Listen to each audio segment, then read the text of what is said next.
اما بعد اعوذ باللہ من الشیطان الرجیم بسم اللہ الرحمن الرحیم والذین جاہدوا فینا لنہدینہم سبلنا وان اللہ لمع المحسنین۔ قابل احترام دوستوں اور بزرگوں، اللہ جل جلالہ نے دونوں جہانوں کی کامیابی کے لیے کہ انسان دنیا میں بھی کامیاب ہو جائے اور موت کے بعد جو ہمیشہ کی زندگی ہے اس میں بھی انسان کامیاب ہو جائے، تو اللہ رب العزت نے ہمیں پورا کا پورا دین مرحمت فرمایا، اور دین اسلام کو اللہ پاک نے ہمارے لیے پسند فرمایا۔ یہ ایک پسندیدہ دین ہے۔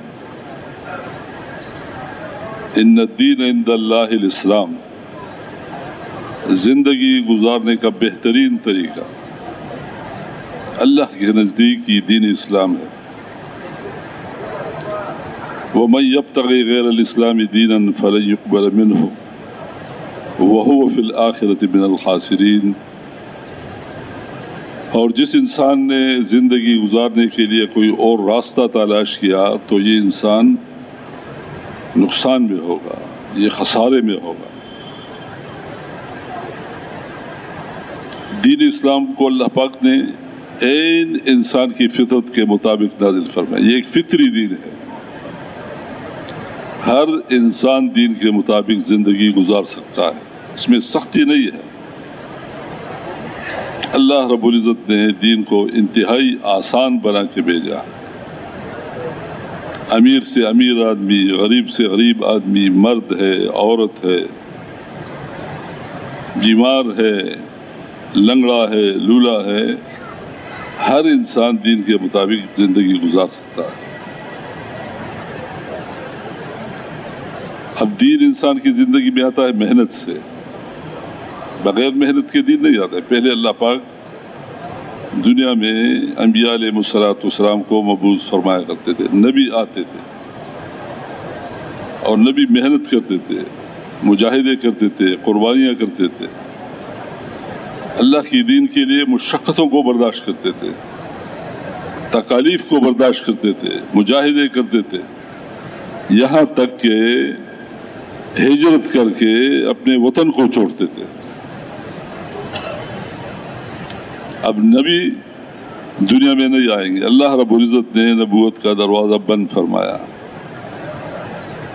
اور حضور اکرم صلی اللہ علیہ وسلم کو اللہ پاک نے آخری نبی بنا کے بھیجا، وہ خاتم النبیین ہے۔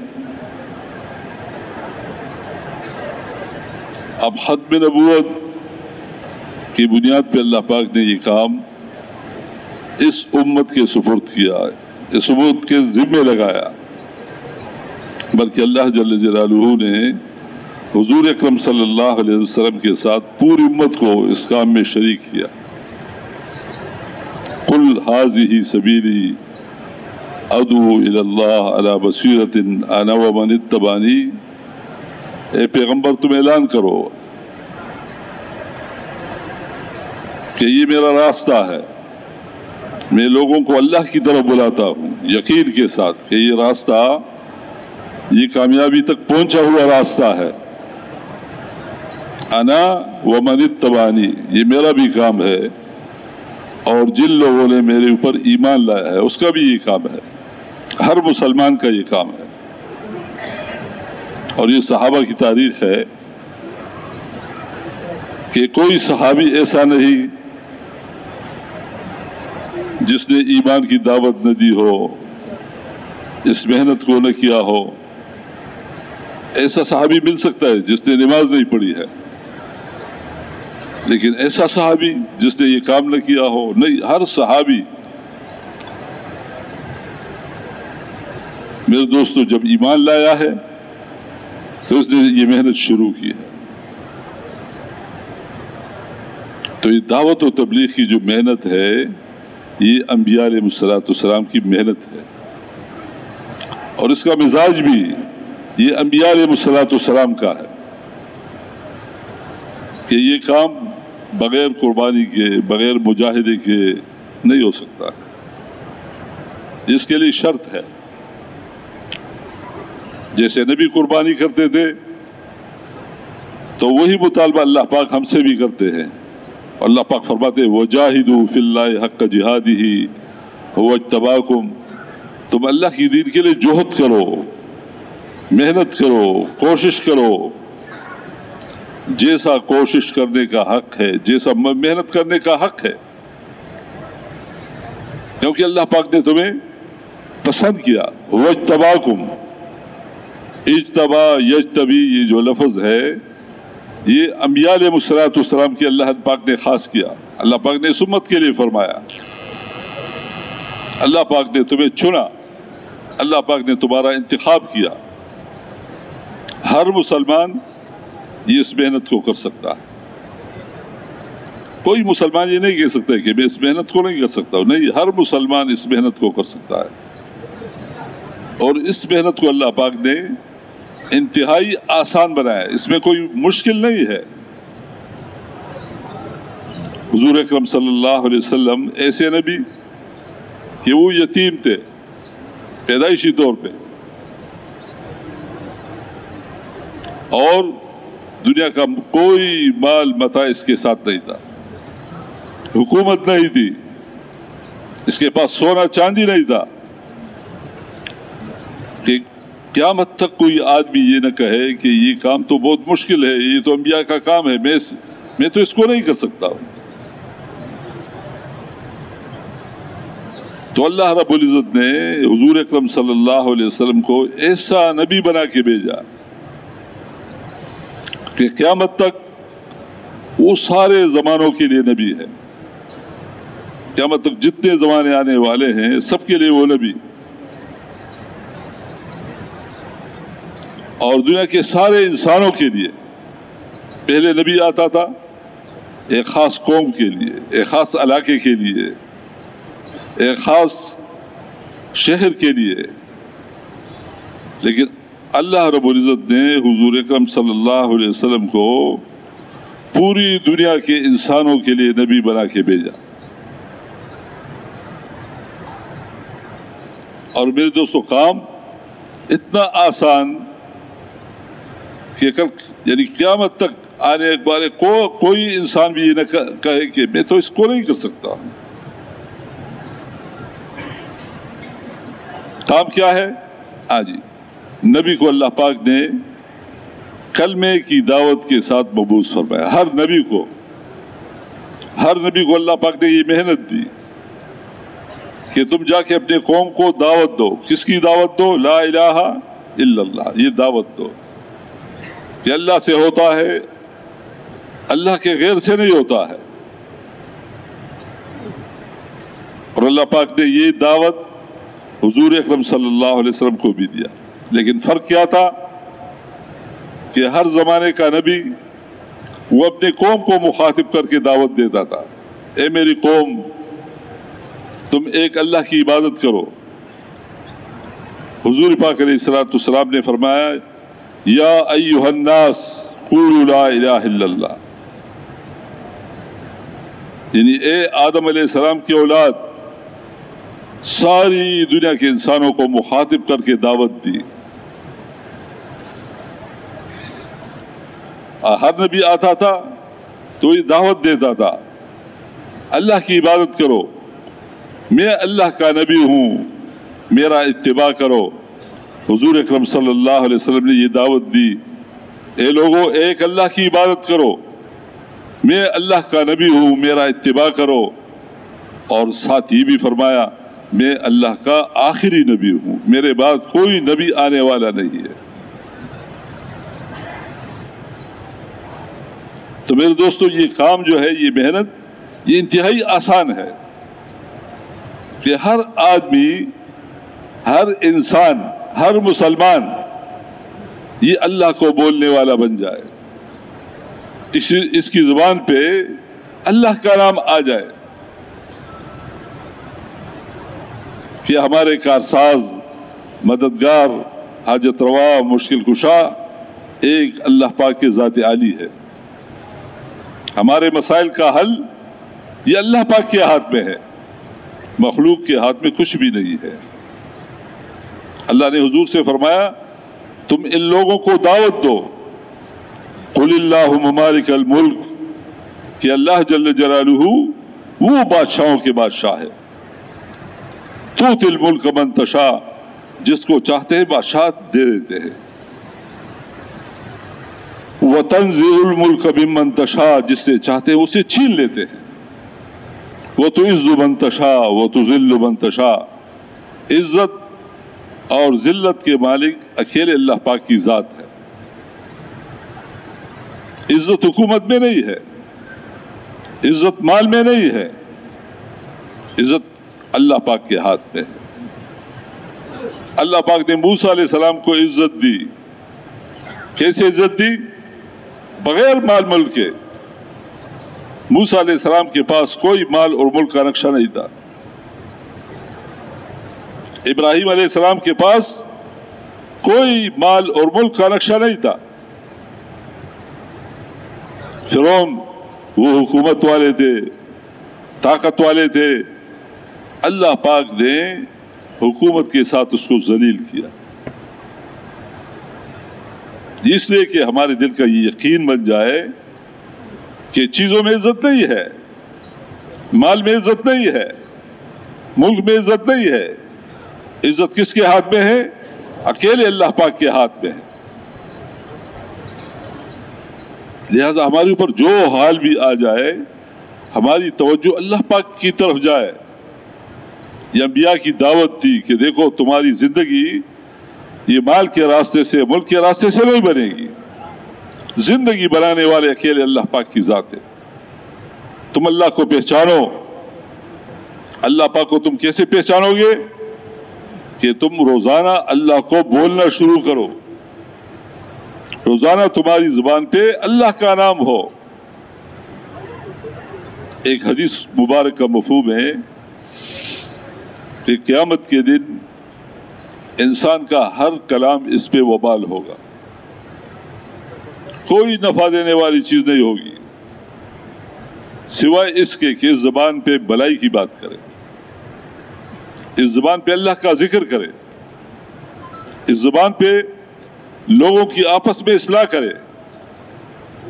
باقی جو یہ بولے گا قیامت کے دن اس کے اوپر وبال ہوگا۔ جب اس کو عمل نامہ ملے گا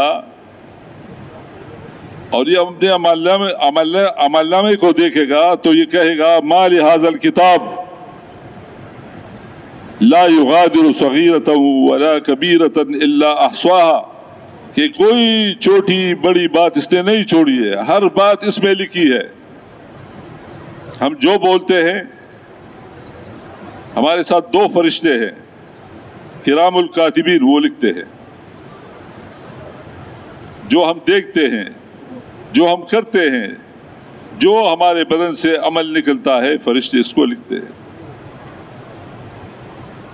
اور پھر یہ ہمارے جو اعمال ہے یہ اوپر جاتے ہیں۔ معراج کے موقع پہ جب حضور اکرم صلی اللہ علیہ وسلم تشریف لے گئے تو بعض چیزوں کو دیکھا کہ اوپر سے نیچے آ رہی ہیں، اور بعض چیزوں کو دیکھا کہ نیچے سے اوپر آ رہی ہیں۔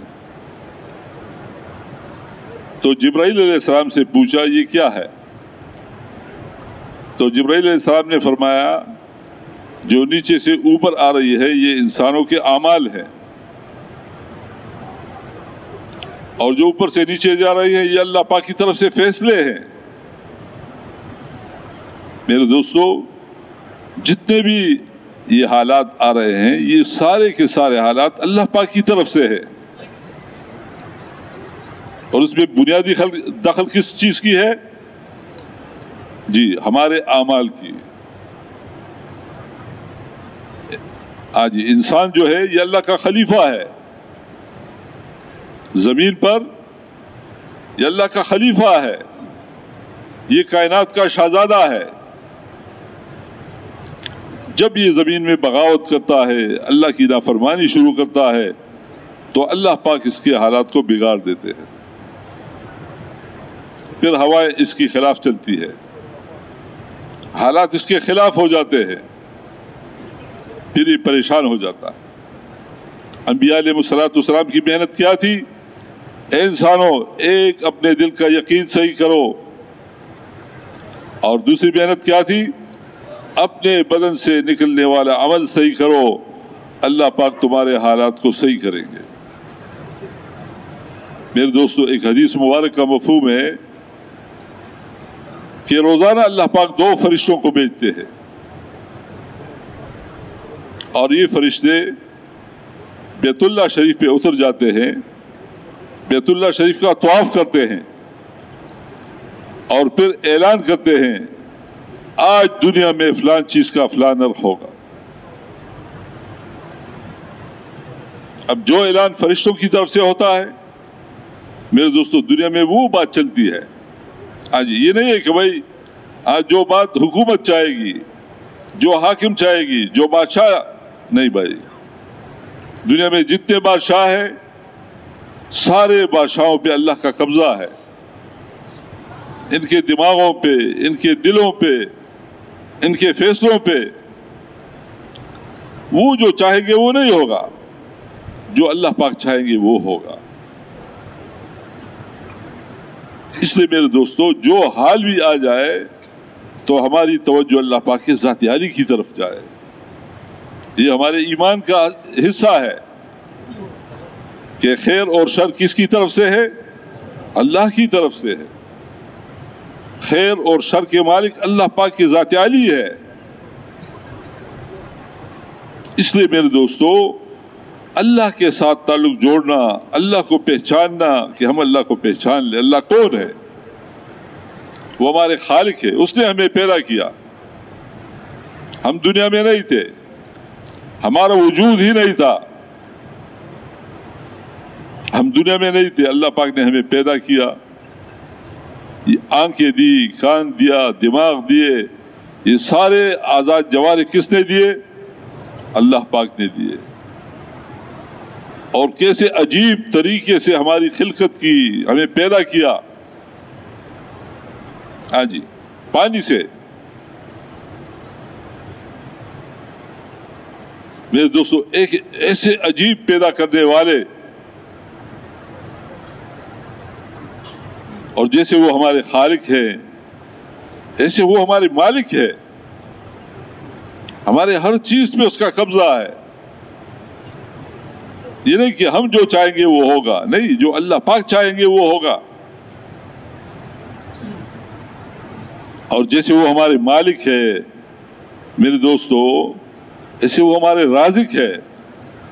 ہاں جی، کھلانے والے، پلانے والے، چلانے والے، سلانے والے کون ہے؟ اللہ پاک کے ذات عالی ہے میرے دوستو۔ ہاں جی، اس لیے فرماتے ہیں تم اپنے رزق کے لیے پریشان نہ ہو۔ وَفِي السَّمَاءِ رِزْقُكُمْ وَمَا تُوعَدُونَ، تمہارا رزق آسمان میں ہے، وہ جو اللہ نے وعدہ کیا ہے وہ تمہیں مل کے رہے گا، تم اس کے لیے پریشان نہ ہو۔ ایک حدیث مبارک کا مفہوم ہے کہ زمین آسمان کی پیدائش سے 50,000 سال پہلے اللہ پاک نے انسان کی تقدیر کو لکھا، اس میں یہ ساری باتیں لکھی، یہ انسان دنیا میں کب آئے گا، اس کا کھانا کتنا ہوگا، اس کا پینا، اس کا لباس، اس کی رہائش، اس کی سواری، یہاں تک کہ میرے دوستو جو سانس ہم لیتے ہیں اللہ پاک نے لکھا ہے، جو قدم ہم اٹھاتے ہیں قدم قدم اللہ نے لکھا ہے۔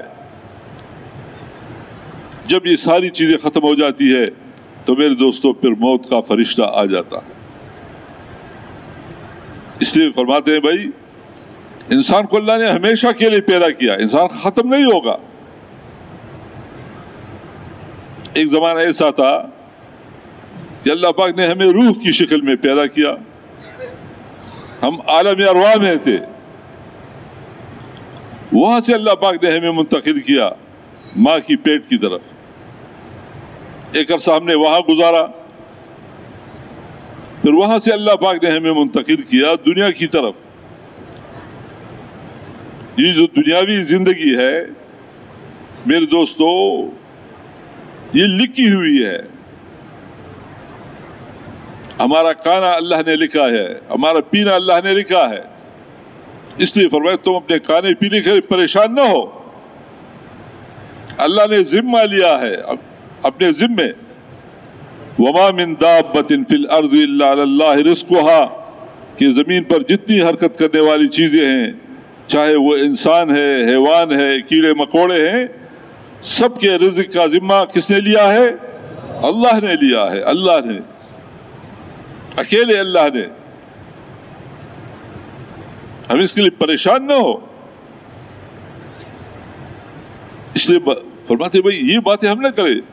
ہاں جی, اس لیے فرماتے جو باتیں انسان کرتا ہے, انسان کی فطرت ہے, وہ بات انسان کے دل میں اترتی ہے. جس لیے حضرت مولانا یوسف رحمۃ اللہ علیہ فرمایا کرتے تھے کہ جہاں پر دنیا کے تذکرے زیادہ ہوں گے, مخلوق کے تذکرے زیادہ ہوں گے, وہاں بلائیں اور مصیبتیں آئیں گی. وہاں کیا آئیں گی؟ پریشانیاں, وہاں مصیبتیں آئیں گی. اور جہاں پر اللہ کے تذکرے زیادہ ہوں گے, قبر کے, حشر کے, آخرت کے تذکرے ہوں گے, تو وہاں سے ساری بلائیں اور مصیبتیں چلی جائیں گی. اس لیے بھائی تم پریشان نہ ہو. اگر دودھ ایک آدمی کی قسمت میں اللہ نے لکھا ہے کہ یہ 1 ٹن دودھ پیے گا, اور دودھ 1000 روپے کلو ہے, تو اللہ پاک اس کو پلائے گا. ہم اس کے لیے پریشان نہ ہو بھائی. ہاں جی, اس لیے بھائی روزانہ ہماری زبان پہ تو اللہ کا تذکرہ ہو, ہم اللہ کو بولنا شروع کریں کہ اللہ جل جلالہ وہ ہمارے خالق ہے, اس نے ہمیں پیدا کیا. کھلانے والے پلانے والے تو اللہ پاک کے ذات عالی ہے. ہاں جی, حکومت کے ہاتھ میں کچھ بھی نہیں ہے. اس لیے میرے دوستو, قرآن پاک اللہ کا کلام ہے. اللہ پاک اس میں یہ واقعات ہمیں سناتے ہیں, یہ ہمارے لیے تعلیم ہے کہ تم سے جو پہلے قومیں تھی اس پر بھی ایسے حالات آئے, تکلیفیں آئی, مصیبتیں آئی, پریشانیاں آئی, اور پھر اللہ پاک نے ان کو مصیبتوں سے نکالا, پریشانیوں سے نکالا. تو مصیبتیں اور پریشانیاں کیوں آئی؟ جب انہوں نے اللہ کی نافرمانی شروع کی, زمین میں بغاوت شروع کی, ایک دوسرے پہ ظلم شروع کیا. اس لیے حدیث مبارک کا مفہوم ہے کہ تم ایک دوسرے پہ ظلم نہ کرو. یہ ظلم جو ہے یہ قیامت کے دن تو بتو اندھیرا ہوگا. اللہ پاک ظالم نہیں ہے, اللہ پاک کسی پہ ظلم نہیں کرتے ہیں. اس لیے فرمایا تمہارے درمیان بھی اللہ پاک نے ظلم کو حرام کر دیا. اور فرماتے جب لوگ ظلم کرتے ہیں تو پھر اللہ پاک بارش کو روک دیتے ہیں. تو یہ ایک قوم تھی بنی اسرائیل, اور فرمایا یہ انبیاء کی اولاد میں سے تھی, یہ مسلمان تھے, یہ کافر نہیں تھے. جب انہوں نے اللہ کی نافرمانی شروع کی, زمین میں بغاوت شروع کیا, تو اللہ پاک نے بطور سزا فرعون کو ان کے اوپر مسلط کر دیا. فرعون ان کے سامنے ان کے بچوں کو ذبح کرتے تھے. ان کی جو بچیاں تھیں اس سے اپنے محل میں کام لیتے تھے. یہ بالکل بے بس تھے, بالکل. تو اللہ پاک فرماتے ہیں کہ جب میں نے اس بات کا ارادہ کیا کہ میں بنی اسرائیل کو پستی سے نکالنا چاہتا ہوں, اللہ پاک نے عزت والی زندگی دینے کا ارادہ کیا, تو اللہ پاک فرماتے ہیں میں نے ان میں موسیٰ علیہ السلام کو پیدا کیا.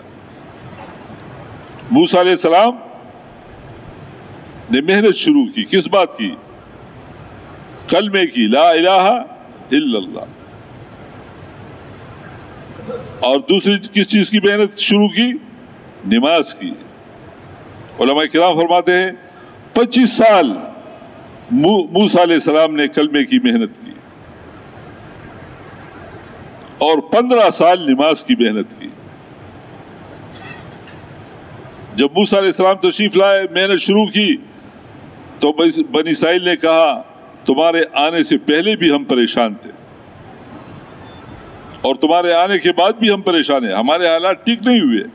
جیسے آج کل ہم کہہ رہے تھے کہ بھائی ہم تو مسلمان ہیں، نماز بھی پڑھتے ہیں، ذکر بھی کرتے ہیں، تلاوت بھی کرتے ہیں، لیکن پھر بھی ہمارے حالات ہاں جی بنتے نہیں، بگڑتے ہیں روزانہ. تو ایسے ان لوگوں نے بھی کہا. تو موسیٰ علیہ السلام نے ان کو دعوت دی کہ دیکھو تم تقوی اختیار کرو، تم صبر کرو، تم اپنے گھروں کا رخ یہ بیت المقدس کی طرف کرو، ان میں نمازیں قائم کرو. تو جب میرے دوستو بنی اسرائیل اس سطح پہ پہنچ گئے، ایمان کی اس سطح پہ جو اللہ کو مطلوب ہے، اللہ پاک ہم سے چاہتے ہیں، تو میرے دوستو اللہ پاک نے اپنا ہاتھ فرعون اور فرعونیوں کے اوپر ڈال دیا. کبھی خون کا عذاب، کبھی ٹڈی دل کا عذاب، کبھی مینڈکوں کا عذاب. میرے دوستو عذاب کے اوپر عذاب. یہ موسیٰ علیہ السلام کے پاس آتے تھے کہ تم اللہ سے دعا کرو کہ اللہ پاک عذاب کو دور کرے، ہم ایمان لاتے ہیں. تو موسیٰ علیہ السلام ہاتھ اٹھاتے تھے، دعا کرتے تھے، اللہ پاک عذاب کو دور کرتے تھے. جب ایمان نہیں لاتے تھے اللہ پاک دوسرا عذاب مسلط کرتے تھے. ایک ہی برتن ہوتا تھا، بنی اسرائیلی پانی پیتا تھا تو وہ پانی ہوتا تھا، جب فرعونی منہ لگاتا تھا وہ خون بن جاتا تھا. پانی میں خون، کانے میں خون، ہر جگہ خون ہی خون. جب اللہ پاک اس عذاب کو دور کرتے تھے، ایمان نہیں لاتے تھے، اللہ پاک دوسرا عذاب مسلط کرتے تھے، مینڈکوں کا عذاب.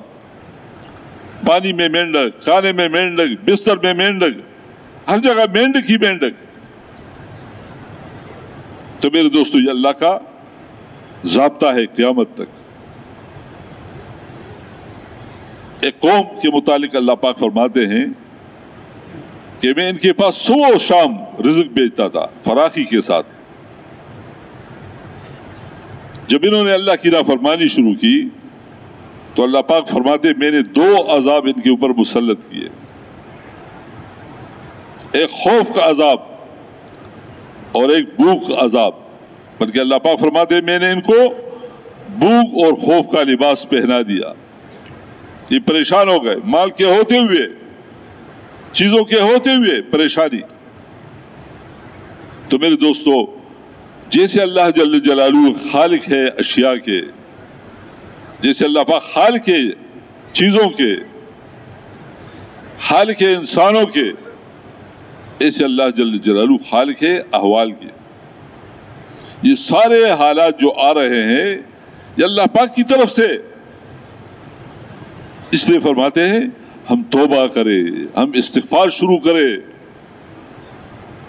ہم اپنے آپ کو مجرم سمجھ، ہم بھئی مجرم ہیں. بعض وقت ہم کہتے ہیں بھئی ہمارا گناہ کیا ہے؟ لا حول ولا قوت. بھئی ہم تو سر سے لے کر پیر تک مجرم ہیں، ہم گناہگار ہیں. ہاں جی، ہم یہ کبھی نہ کہے ہماری گناہ کیا ہے. نہیں، اللہ کو یہ بات بہت پسند ہے کہ ایک انسان گناہ کرتا ہے پھر توبہ کرتا ہے، استغفار کرتا ہے.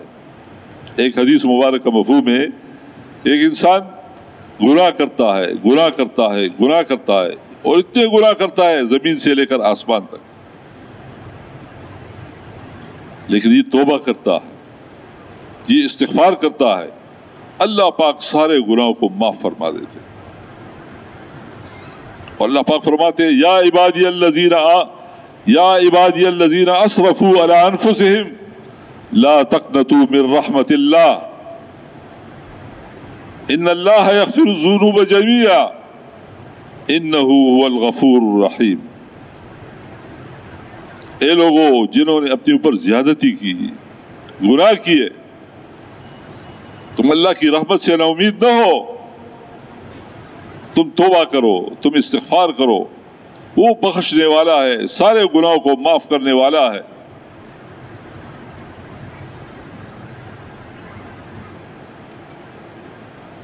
میرے دوستو، آج اس کی رحمت بہت وسیع ہے۔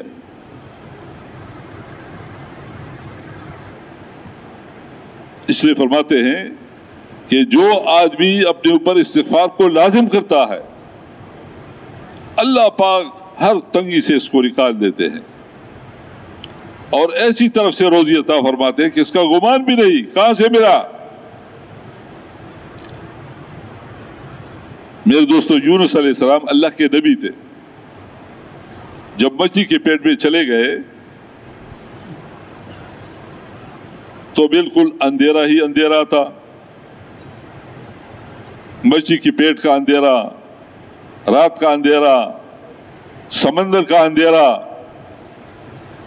تو اندھیروں میں اس نے اللہ کو پکارنا شروع کیا، فنادى في الظلمات اللہ الہ الا انت سبحانک انی کنت من الظالمین فاستجبنا له ونجیناہ من الغم وکذلک ننجی المؤمنین۔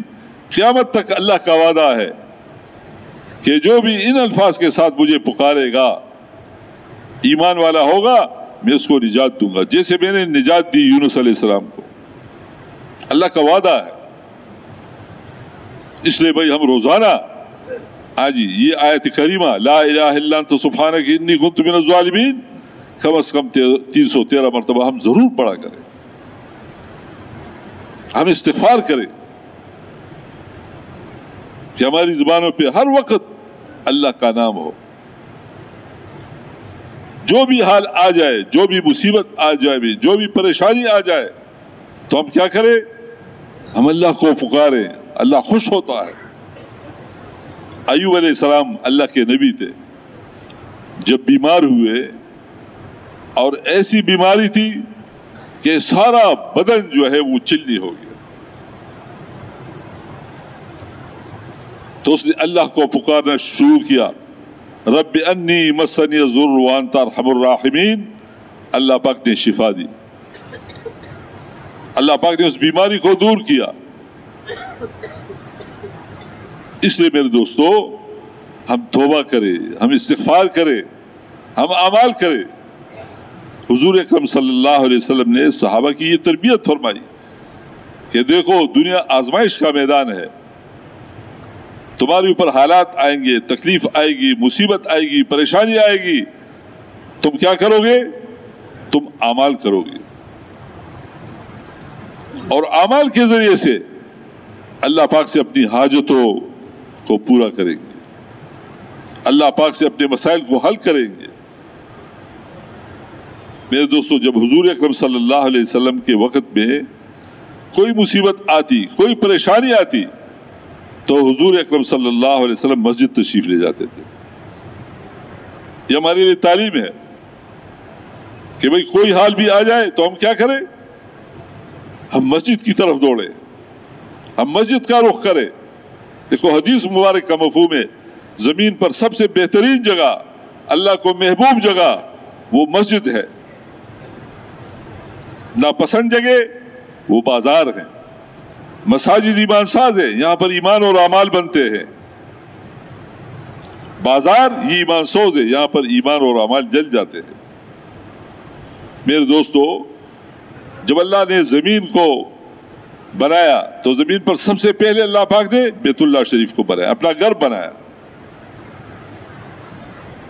اور بیت اللہ شریف پہ روزانہ 120 رحمتیں نازل ہوتی ہے۔ اور دنیا میں جتنے مساجد ہیں یہ بیت اللہ شریف کی شاخیں ہیں، یہ ساری مساجد پہ یہ رحمتیں تقسیم ہوتی ہے۔ فرماتے ہیں جب قیامت کا دن آئے گا تو ساری زمین ختم ہو جائے گی، لیکن مسجد کی جو زمین ہے اللہ پاک اس سے جنت کا باغ بنائیں گے۔ اس لیے فرماتے ہیں جو آدمی مسجد آتا ہے یہ اللہ کا مہمان بن کے آتا ہے۔ اللہ پر اس کا حق ہے کہ اللہ پاک اس کی مہربانی کرے.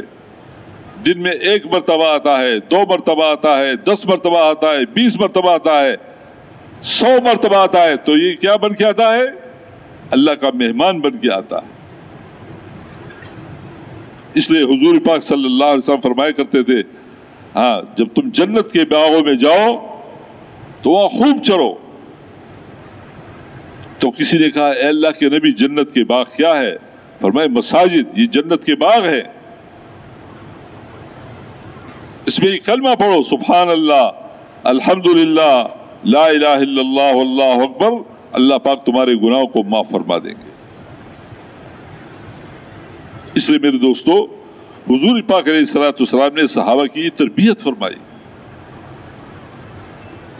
کہ تم اعمال کرو، تم نماز پڑھو، تمہارے اوپر حالات آ گئے، ہاں جی، تو اللہ کا حکم ہے وَاسْتَعِینُوا بِالصَّبْرِ وَالصَّلَاةِ، مجھ سے مدد مانگو نماز کے ذریعے اور صبر کرو. جب حالات آ جائے صبر کرو،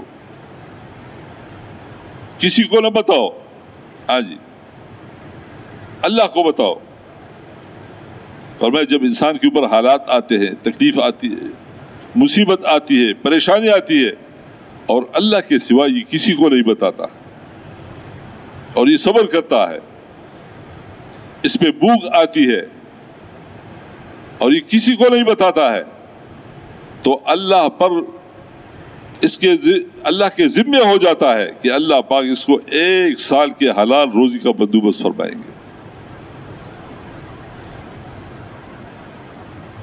اس لیے میرے دوستو اعمال کرنا، ہاں جی، فرماتے جو دن کے شروع میں سورۃ یاسین پڑھتا ہے اللہ پاک سارے دن کی خواہش پوری فرما دیتے ہیں.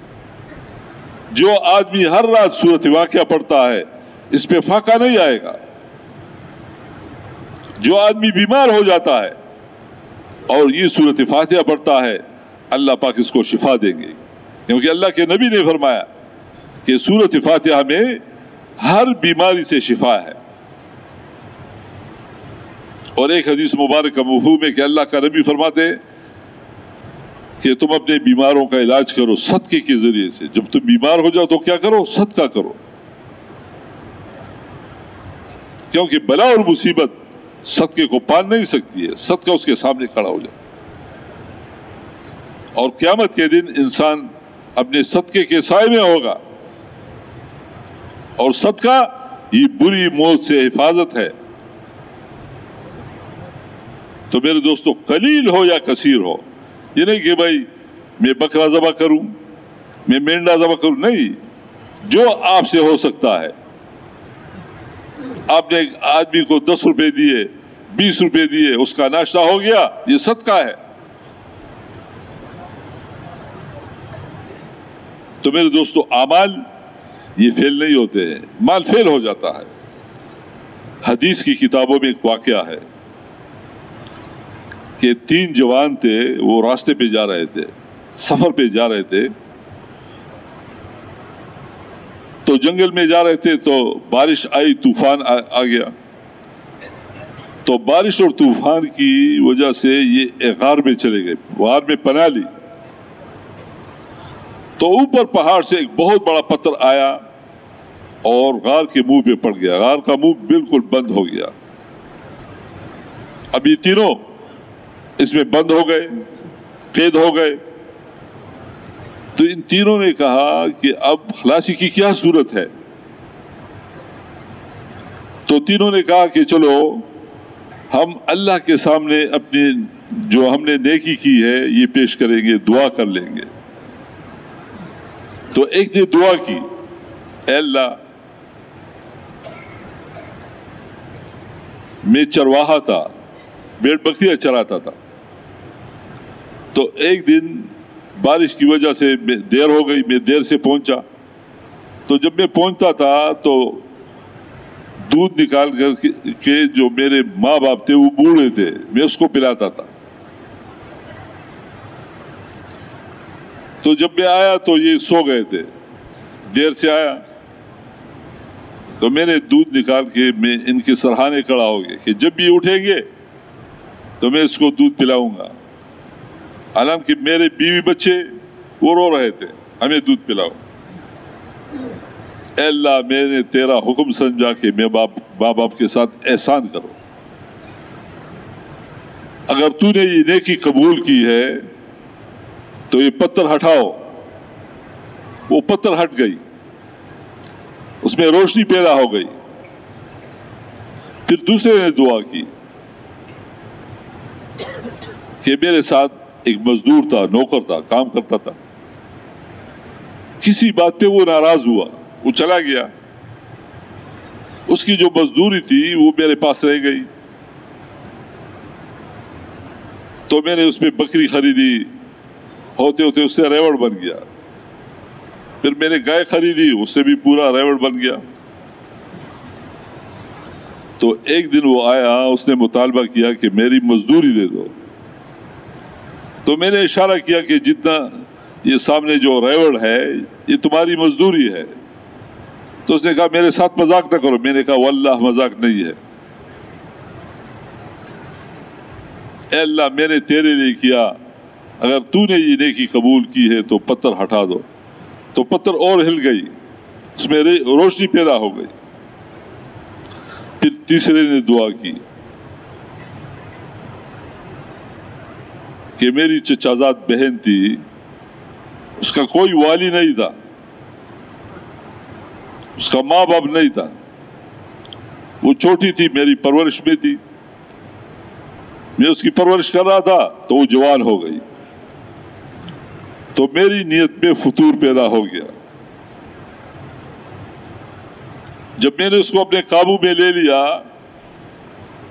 تو اس نے کہا اللہ کا خوف کرو. اے اللہ تیری خوف کی وجہ سے میں نے اس کو چھوڑ دیا, اگر تو نے یہ نیکی قبول کی ہے تو پتھر ہٹ گئی. میرے دوستو, جب انسان اپنے خواہش کو قربان کرتا ہے, انسان کے اوپر مجاہدہ آتا ہے, تکلیف آتی ہے, پریشانی آتی ہے, تو میرے دوستو وہ جو پریشانی ہے, وہ جو تکلیف ہے وہ ختم ہو جاتی ہے. لیکن وہ جو نیکی ہے وہ باقی رہ جاتی ہے. اس لیے فرماتے بھائی نیکی سے عمر بڑھ جاتی ہے, نیکی سے رزق بڑھ جاتی ہے,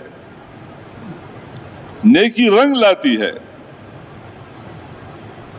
اس لیے میرے دوستو فاستبقوا الخیرات, آجی دوڑ لگاؤ, نیکی کماؤ. میرے دوستو یہ تو میدان ہے, نیکی کمانے کا میدان ہے. اور قیامت کے دن میرے دوستو پتہ چلے گا کہ نیکی میں کتنا وزن ہے. آج نیکی کی پتہ نہیں میرے دوستو. آج جو منڈی ہے وہ حشر کا میدان ہے, وہاں اس کا باؤ لگے گا کہ کتنا زبردست وزن ہے نیکی میں. ایک انسان کے پاس ایک نیکی کم ہو جائے گی. جنت جانے کے لیے ماں کے پاس جائے گا, باپ کے پاس جائے گا, بھائی کے پاس جائے گا, سارے انکار کریں گے. ہر ایک دوسرے سے دوڑ لگائے گا. ہر آدمی کہے گا نفسی نفسی نفسی نفسی. تو میرے دوستو اللہ پاک نے ہمیں زندگی دی ہے اور یہ زندگی یہ اللہ کی نعمت ہے, یہ کمانے کی جگہ ہے. میرے دوستو فرماتے ہیں جب انسان کی آنکھوں سے ایک آنسو نکلتا ہے اللہ کی خوف کی وجہ سے اور اس کے چہرے پہ گر جاتا ہے, اللہ پاک اس پہ جہنم کا آگ حرام فرما دیتے ہیں. اب قیامت کے دن انسان جب جہنم کو دیکھ لے گا تو یہ کہے گا ربنا ابصرنا وسمعنا فرجعنا نعمل صالحا انا موقنون. اے اللہ ہم نے دیکھ لیا, ہم نے سن لیا, ہمارا یقین آ گیا. اس دن کا یقین میرے دوستو وہ فائدہ نہیں دے گا, اس دن کا رونا فائدہ نہیں دے گا, اس دن کا توبہ فائدہ نہیں دے گا. ہاں جی میرے دوستو یہ میدان ہے. میرے دوستو ایمان کس کو کہتے ہیں؟ یؤمنون بالغیب، غیب کے اوپر ایمان لانا کہ جہنم حق ہے، جنت حق ہے. جو میرے دوستو نبیوں نے فرمایا وہ سارا حق ہے، جو اللہ نے فرمایا سارا حق ہے. جنت اس وقت موجود ہے، جہنم موجود ہے، یہ سارا حق ہے. اور میرے دوستو یہ جو وقت ہے، اس لیے فرماتے ہیں کہ آدمی ایک مرتبہ کہتا ہے لا الہ الا اللہ محمد رسول اللہ، اس کے اعمال نامے سے گناہ مٹ جاتے ہیں، اللہ پاک نیکی لکھتے ہیں. قیامت کے دن انسان کہے گا، اس کو فائدہ نہیں دے گا. اس لیے میرے دوستو دنیا کا جو وقت ہے اس کی بہت بڑی قیمت ہے. یہاں چیزوں کی قیمت نہیں ہے. اور میرے دوستو آخرت کی جو زندگی ہے وہ تو کروڑ سال نہیں ہے، ارب سال نہیں ہے، کرب سال نہیں ہے، نہیں، لا متناہی زندگی. وہاں چیزوں کی قیمت ہے. اور میرے دوستو جنت کی ایک بالش زمین دنیا میں جو کچھ ہے، سونا ہے، چاندی ہے، ہیرے ہے، میرے دوستو سب کو اکٹھا کرو، ساری دولتوں کو اکٹھا کرو، جنت کی ایک بالش زمین کی قیمت نہیں ہو سکتی ہے. اس لیے میرے دوستو ہم یہ درخواست کرتے ہیں، تھوڑی سی زندگی ہے اور یہی بننے کا وقت ہے. میرے دوستو قبر میں کسی آدمی سے یہ سوال نہیں ہے تمہاری کتنے ملیں تھی، کتنے کارخانے تھے، کتنا دولت تم نے کمایا، تمہاری کتنی بیویاں تھی، کتنے بچے تھے، کتنے بنگلے تھے، عہدہ کیا تھا. نہیں میرے دوستو سوال ہے ایمان کے متعلق. من ربو کا، دنیا میں یقین کیا تھا کہ پالنے والا، پرورش کرنے والا، زندگی بنانے والا کون تھا؟ میرے دوست سوال ہے ایمان کے متعلق. ما دینوں کا، دین کیا تھا؟ آج دین سیکھا تھا یا ایسے اندھوں کی طرح تم زندگی گزار رہے تھے؟ اس لیے بھائی ہر مسئلے کے متعلق ہم علماء سے ضرور پوچھا کریں. آج ایسی زندگی ہم نہ گزارے کہ بھائی یہ میرا مال ہے، میری مرضی ہے، جیسے میں خرچ کروں. نہیں بھائی، دیکھو بھائی ہم مسلمان ہیں اور مسلمان یہ ہر چیز میں پابند ہے، دیکھنے میں، سننے میں، بات کرنے میں، کھانے میں، کمانے میں. ہم آزاد نہیں ہیں، ہم پابند ہیں. لہٰذا بھائی جو بھی مسئلہ آ جائے ہم علماء سے پوچھے. آج کیونکہ قبر میں ہم سے سوال ہوگا ما دینوں کا، دین کیا تھا؟ تم نے دین کے مطابق زندگی گزاری یا خواہش کے مطابق تم نے زندگی گزاری؟ اس لیے بھائی ہم عذر نہیں کر سکتے ہیں کہ بھائی میں نہیں سمجھتا تھا، آج میرے پاس وقت نہیں تھا. اور سوال ہوگا تم کیا کہتے ہو اس آدمی کے متعلق کہ اللہ پاک نے تمہاری طرف نبی بنا کے بھیجا. حضور اکرم صلی اللہ علیہ وسلم کو میرے دوستو نبی بنا کے بھیجا ہے، وہ ہمارا نبی ہے. وہ ایک زندگی لے کے آئے ہیں، اس زندگی میں چین ہے، سکون ہے، کامیابی ہے، خوشی ہے، اطمینان ہے. آج جو ہم پریشان ہیں بھائی کس وجہ سے؟ بھائی ہم خواہش کی زندگی گزار رہے ہیں. بھائی ہم مسلمان ہیں، مسلمان تو ہر چیز میں پابند ہے. جیسے ہم مسجد آتے ہیں، نماز پڑھتے ہیں حضور کے طریقے پہ، ایسے وہی مسجد سے باہر جا کر ہم پابند ہیں، ہم آزاد نہیں ہیں. ہم حضور کے طریقے پہ زندگی گزاریں گے. چاہے میرے دوستو وہ تجارت ہے، وہ معاملات ہے، وہ ہماری معاشرت ہے. آج ہم آزاد نہیں ہے. اس لیے فرمایا میری ساری امت یہ جنت میں چلی جائے گی مگر جس نے انکار کیا تو کسی نے پوچھا اے اللہ کے نبی جس نے انکار کیا اس کا معنی کیا ہے؟ فرمایا جس نے میری اطاعت کی وہ جنت میں چلا جائے گا، اور جس نے میری اطاعت نہیں کی اس نے انکار کیا۔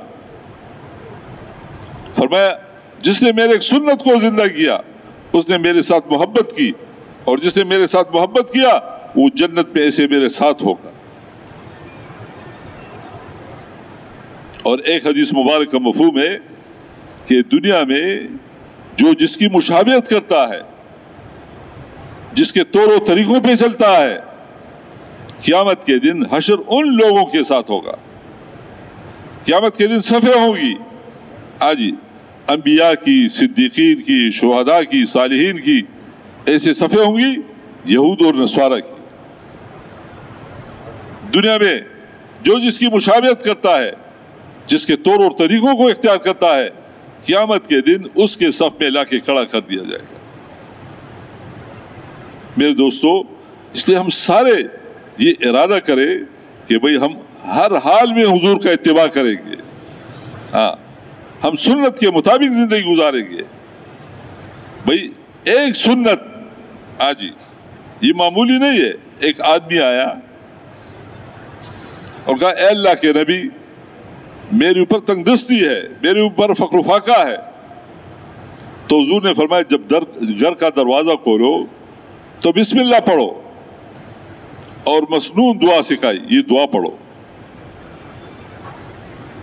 اور جب گھر میں داخل ہو کوئی موجود ہو یا نہ ہو تم سلام کرو، سورۃ اخلاص پڑھو، درود شریف پڑھو۔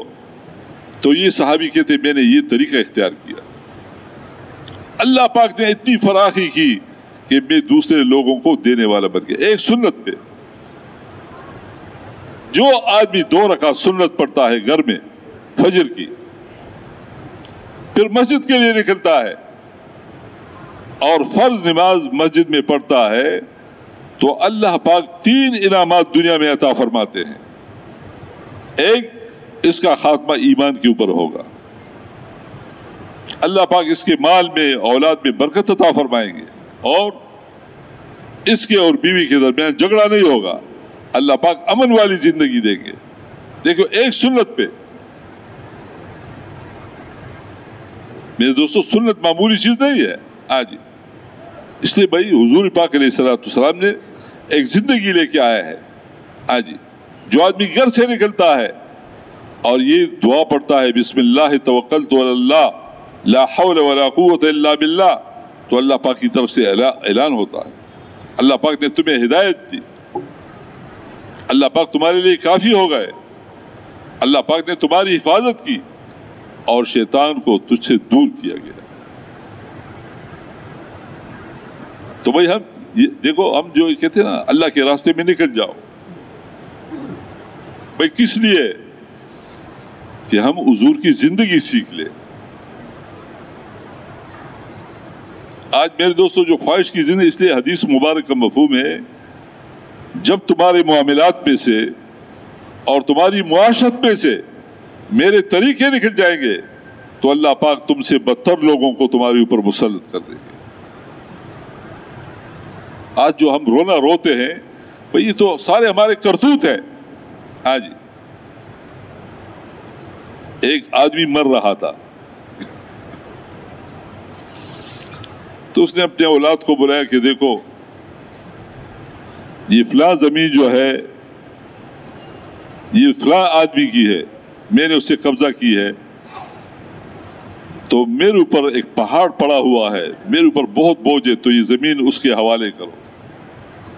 تو اس کے بچوں نے اسے کہا برداشت کرو برداشت کرو، خیر ہے ہمارے لیے برداشت کرو۔ میرے دوستو موت کے بعد ہمارا جو اصل سرمایہ ہے وہ کیا ہے بھائی؟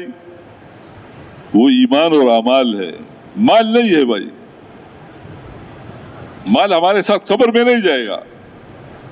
ہاں جی، پرایا حق، ہم نے کسی کی زمین دبا لی، کسی کی جائیداد کو دبا لیا، تو بھائی یہ استغفار سے معاف نہیں ہوتا ہے، یہ تم ادا کرو گے۔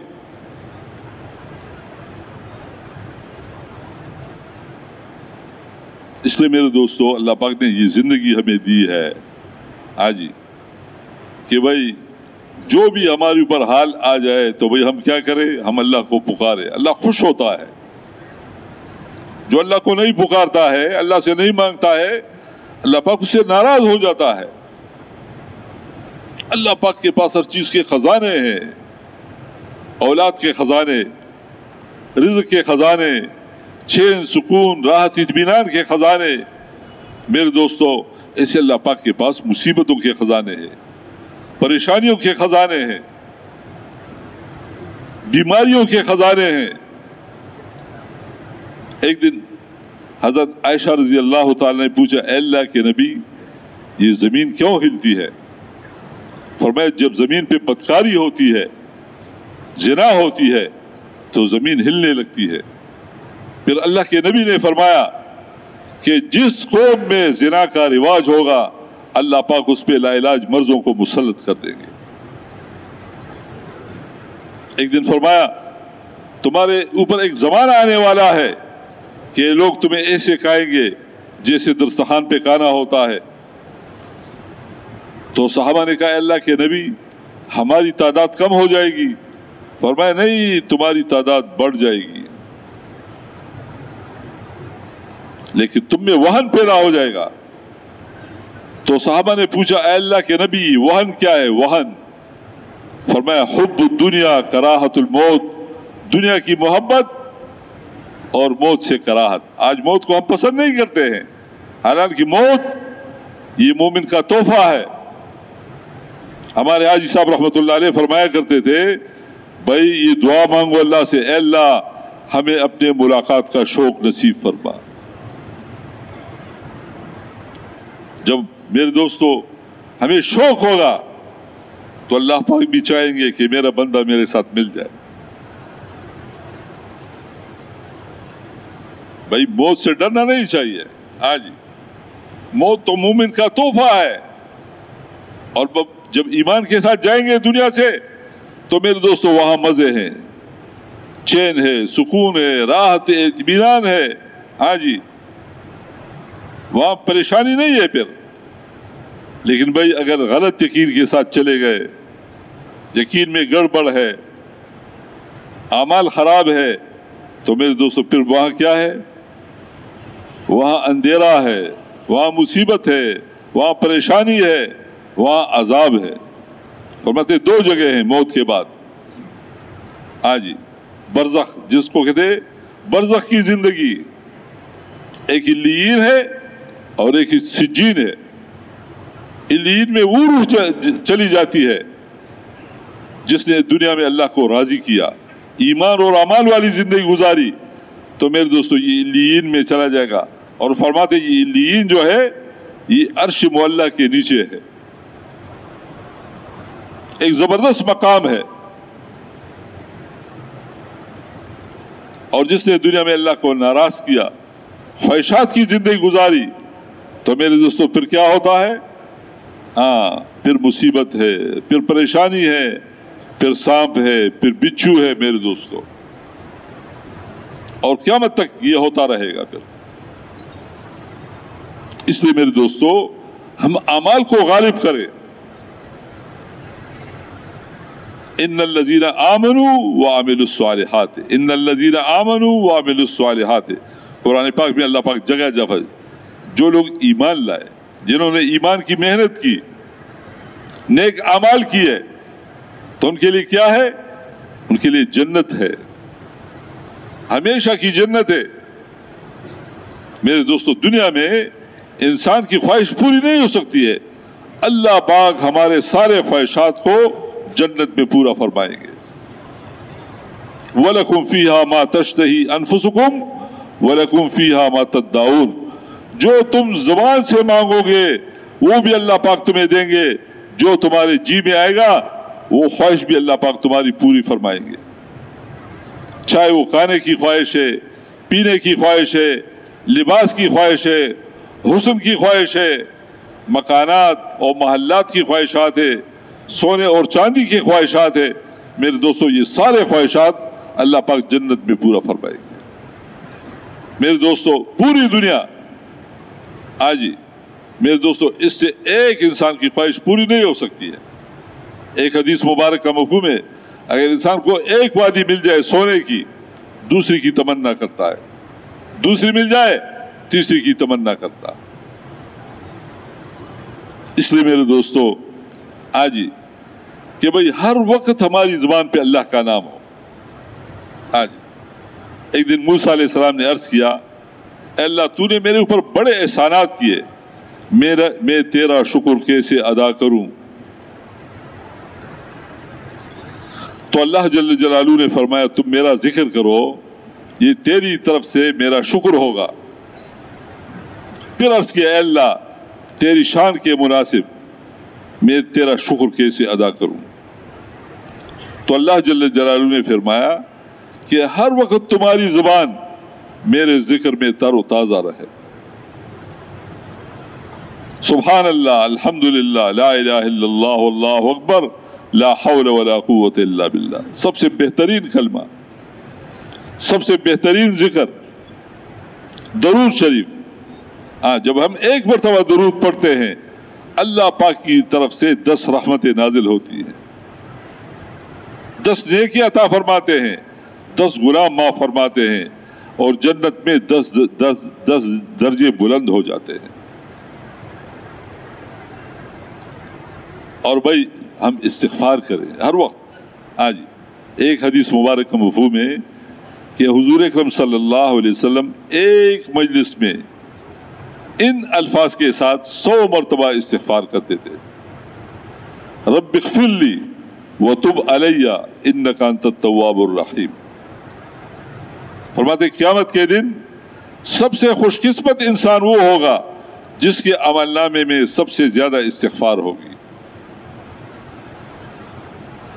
اور میرے دوستو فرماتے ہیں حدیث مبارک کا مفہوم ہے کہ جتنی مخلوق ہے یہ ایسی ہے جیسے اللہ کا عیال، اللہ کا خاندان،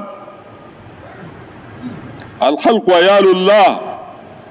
اللہ کو وہ آدمی بہت محبوب ہے کہ اللہ کے عیال کے ساتھ، اللہ کے خاندان کے ساتھ اچھا سلوک کرے، اس کے اوپر رحم کرے۔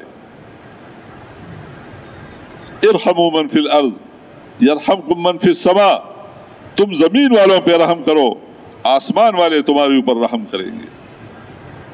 میرے دوستو حدیث کی کتابوں میں یہ واقعہ ہے کہ ایک خراب عورت تھی، بدکار عورت تھی، اس نے ایک کتے کے اوپر رحم کیا، اللہ پاک نے اس کی مغفرت کی۔ کتا نجس ہے۔ ہمارے آجی عبدالوہاب صاحب رحمۃ اللہ علیہ ایک واقعہ بیان کرتے تھے کہ ایک آدمی تھا، وہ گھر آیا تو اس کا چھوٹا بچہ تھا، اس کا بخار تھا، تو اس نے بچے کو اٹھایا، ایسے دسمبر جنوری کا مہینہ تھا، اور دوڑ دوڑ کے اسپتال جا رہا تھا۔ صبح کا وقت تھا، تو اس شہر میں بڑے بڑے نالے ہیں، تو نالے میں ایک کتے کا بچہ پڑا ہوا تھا اور رینگ رہا تھا، وہ ٹھنڈے پانی کی وجہ سے، سردی کی وجہ سے۔ تو اس نے اپنے بچے کو ایک طرف رکھ لیا اور جا کے وہ کتے کا بچہ پانی سے نکال دیا۔ جب واپس آیا اپنے بچے کی طرف تو اس کا بخار اتر چکا تھا۔ میرے دوستو جب ہم دوسروں کے اوپر رحم کریں گے، اللہ پاک ہمارے اوپر رحم کریں گے۔ ایک حدیث مبارک کا مفہوم ہے، اللہ پاک اپنے بندے کی مدد فرماتے ہیں جب یہ اپنے مسلمان بھائی کی مدد کرتا ہے۔ جب یہ آیت شریف اتری، یہ وہی آئی، خذ العفو وامر بالعرف واعرض عن الجاہلین، تو حضور اکرم صلی اللہ علیہ وسلم نے جبرائیل علیہ السلام سے پوچھا اس کی تفسیر کیا ہے؟ تو جبرائیل علیہ السلام نے فرمایا میں جاننے والے اللہ سے پوچھ لوں گا۔ واپس گیا، پھر آیا کہ اللہ پاک فرماتے ہیں جو تمہارے اوپر ظلم کرے تم اس کو معاف کرو، جو تمہیں اپنے حق سے محروم کرے تم اس کا حق ادا کرو۔ اور جو تمہارے ساتھ قطع رحمی کرے تم اس کے ساتھ صلہ رحمی کرو۔ اللہ پاک تمہیں دنیا میں 2 انعامات دیں گے، ایک تمہاری عمر میں برکت ہوگی اور ایک تمہارے رزق میں برکت ہوگی۔ میرے دوستو، صحابہ کی بہت بڑی صفت تھی جی، اور اللہ پاک نے ان کا تذکرہ کیا اپنے کلام میں، یوسرون علی انفسہم ولو کان بہم خصاصہ، یہ اپنے اوپر دوسرے کو ترجیح دیتے اگرچہ ان کے اوپر سختی ہو۔ خود بھوکے ہوتے تھے، لوگوں کو کھلاتے تھے، جی اپنی ضرورت کو قربان کرتے تھے۔ تو بھئی اللہ پاک ہمیں بھی توفیق نصیب فرمائے۔ اور میرے دوستو، جو کام بھی ہم کریں اللہ پاک کو راضی کرنے کے جذبے کے ساتھ۔ حدیث مبارک کا مفہوم ہے کہ اللہ پاک تمہارے شکلوں کو نہیں دیکھتے ہیں، نہ تمہارے مالوں کو دیکھتے ہیں، اللہ پاک تمہارے دلوں کو دیکھتے ہیں اور تمہارے اعمال کو دیکھتے ہیں کہ تم عمل کس لیے کر رہے ہو۔ تو بھئی اللہ پاک دیکھ رہے ہیں۔ جی اللہ کی نگاہ انسان کے دل کے اوپر ہوتی ہے کہ اس کے دل میں کیا ہے، نماز کس لیے پڑھتا ہے، صدقہ خیرات کس لیے کرتا ہے۔ جی میرے دوستو، حدیث مبارک کا مفہوم ہے کہ قیامت کے دن اللہ کے عرش کے سوا کوئی سایہ نہیں ہوگا، اور اس کے نیچے وہ آدمی بھی کھڑا ہوگا اس سائے کے نیچے، کہ دنیا میں جو آدمی صدقہ کرتا ہے دائیں ہاتھ سے اور بائیں کو پتہ نہیں چلتا ہے، خالص مخلص اللہ کے لیے۔ تو دیکھو بھائی، ہم مسلمان ہیں، ہم حضور اکرم صلی اللہ علیہ وسلم کی امتی ہے، ہم عام لوگ نہیں ہیں۔ حضور پاک علیہ السلام نے میرے دوستوں قوم نہیں بنایا، حضور پاک علیہ السلام نے امت بنایا۔ اس لیے حضرت مولانا یوسف رحمۃ اللہ علیہ فرمایا کرتے تھے کہ بھئی اللہ کی مدد اس وقت ہمارے ساتھ ہوگی جب ہم میں امت بننے کا جذبہ پیدا ہوگا کہ ہم امتی ہیں۔ ایک حدیث مبارک کا مفہوم ہے کہ کسی عربی کو اجمی کے اوپر فوقیت نہیں، تم سارے کے سارے آدم علیہ السلام کی اولاد ہو۔ ان اکرمکم عند اللہ اتقاکم، اللہ کے نزدیک عزت والا کون ہے؟ جس میں اللہ کا خوف ہے، جس میں دینداری ہے، جس میں صفات ہے۔ جی بلال رضی اللہ تعالیٰ عنہ میرے دوستو حبشہ سے تھے، غلام تھے، جب آتے تھے تو حضرت عمر رضی اللہ تعالیٰ عنہ اٹھتے تھے، ہمارے سردار بلال آ گئے، ہمارے سردار بلال آ گئے۔ میرے دوستو صحابہ میں صفات تھے، صفات کی وجہ سے اللہ پاک نے ان کی مدد فرمائی۔ جب ہم میں صفات آئیں گے اللہ پاک ہماری مدد فرمائیں گے۔ تو میرے دوستو اللہ پاک نے ہماری تعریف فرمائی قرآن پاک میں، اور اس سے جو پہلے کتابیں تورات میں، انجیل میں، زبور میں اللہ پاک نے اس امت کی تعریف فرمائی کہ ایسے خیر کی امت آئے گی۔ تو میرے دوستو یہ تعریف اللہ پاک نے نماز پہ نہیں کی، روزے زکوٰۃ پہ نہیں کی، اللہ پاک نے یہ جو تعریف فرمائی کس بات کے اوپر؟ کہ یہ امت نبیوں والا کام کرے گی۔ جیسے نبی آتے تھے وہ اللہ کی دین کے لیے مجاہدے کرتے تھے، محنت کرتے تھے، اور ایسے میرے دوستو تکالیف اور مصیبتوں کو برداشت کرتے تھے۔ میرے دوستو اس امت کے ذمے بھی یہی کام ہے۔ تو دین دنیا میں یہ مال کے راستے سے، ملک کے راستے سے نہیں پھیلتا ہے۔ دین دنیا میں جو پھیلتا ہے میرے دوستو، وہ کون سا راستہ ہے؟ اس راستے کے مجاہدے، وہ قربانیاں۔ میرے دوستو ایک صحابی ہے، اس کا بیٹا تھا، تو اس کے بیٹے نے اس سے کہا تمہاری کتنی مبارک آنکھیں ہیں کہ تم نے حضور کو دیکھا، اس زمانے کو دیکھا۔ تو اس نے اپنے بیٹے سے کہا بیٹے پناہ اس زمانے سے، بہت سی آنکھوں نے حضور کو دیکھا، اس زمانے کو دیکھا، لیکن پھر بھی ایمان سے محروم ہو گئے۔ اور پھر کہا بیٹھے مجھے وہ رات یاد ہے کہ سردی اتنی زیادہ تھی کہ ہمارے پاس بدن چھپانے کے لیے کوئی چیز نہیں تھی، اور بھوک اتنی زیادہ تھی کہ بھوک کی وجہ سے ہم نے اپنے پیٹوں پہ پتھر باندھے، اور خوف اتنی زیادہ تھی کہ خوف کی وجہ سے ہمارے دل اور ہمارے جگر ہمارے منہ کو آ رہے تھے۔ تو حضور پاک علیہ الصلوۃ والسلام نے ہمیں دعا سکھائی کہ تم یہ دعا پڑھو، اللہم استر عوراتنا وامن رواتنا۔ جب ہم نے یہ دعا پڑھی تو اللہ پاک نے ہمارے خوف کو دور کیا۔ تو میرے دوستو، ان مجاہدوں کی برکت سے اللہ پاک نے عمومی ہدایت کے فیصلے فرمائے۔ میرے دوستو، اس زمانے میں یہ محنت جو شروع ہوئی تو یہ آدمی صحابی نہیں تھا اور نہ تابعی تھا، نہ تبی تابعی تھا، اس زمانے کا ایک آدمی تھا، مولانا الیاس رحمۃ اللہ علیہ۔ اس نے یہ محنت شروع کی۔ تو میرے دوستو، اللہ کا وعدہ آج کسی زمانے کے ساتھ خاص نہیں ہے، نہیں، جس زمانے میں جو لوگ یہ محنت کرتے ہیں اللہ کا وعدہ ان کے ساتھ ہے۔ اس نے نیت کی آج کہ میں پوری دنیا میں جماعتوں کو بھیجوں گا، اللہ پاک نے اس کو وجود دیا، اللہ پاک نے اس کی مدد فرمائی۔ تو میرے دوستو، اس زمانے میں جب یہ محنت شروع کی تو لوگ آتے تھے، حضرت ہمارے لیے دعا کرو، ہمارے لیے دعا کرو۔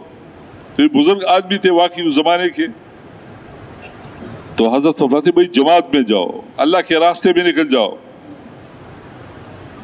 تو لوگ چلے جاتے تھے۔ تو ایک آدمی آیا، اس نے کہا حضرت میرے لیے دعا کرو، میرے گھر والوں کو درد ذیل ہے، اولاد کی تکلیف ہے۔ تو حضرت نے کہا بھائی وہ جماعت جا رہی ہے، جماعت کے ساتھ چلے جاؤ۔ وہ آدمی چلا گیا۔ تو میرے جیسے ایک آدمی بیٹھا ہوا تھا، اس نے کہا حضرت یہ تو اس کو شرعی عذر تھی، آپ دعا فرماتے۔ تو حضرت نے فرمایا میری دعا قرض ہے، اور یہ جو اللہ کے راستے میں جا رہا ہے یہ نقد اللہ کی مدد ہے۔ اور قرآن پاک کی آیت تلاوت فرمائی، یا ایھا الذین آمنوا ان تنصروا اللہ ینصرکم ویثبت اقدامکم۔ اے ایمان والو، اگر تم اللہ کی مدد کرو گے اللہ پاک تمہاری مدد فرمائیں گے۔ براہ راست اللہ کی مدد ہے۔ اس لیے فرماتے ہیں بھائی جب اللہ کا دین مٹتا ہے تو کسی آدمی کو گھر میں بیٹھنے کی اجازت نہیں۔ اس وقت حکم یہ ہے انفروا خفافا وثقالا، نکل جاؤ اللہ کے راستے میں، ہلکے ہو یا بوجھل ہو۔ میرے دوستو، اس امت کے جو سب سے بڑے آدمی تھے جس کے متعلق آتا ہے افضل البشر بعد الانبیاء، انبیاء کے بعد اس کا مقام ہے، وہ کون تھے؟ صدیق اکبر رضی اللہ تعالیٰ عنہ۔ میرے دوستو، جب یہ حضور کے ساتھ جا رہے تھے، ہجرت کی، تو میرے دوستو اس کے متعلق ایک آیات میں 3 مرتبہ ذکر ہے، اذ ہما فی الغار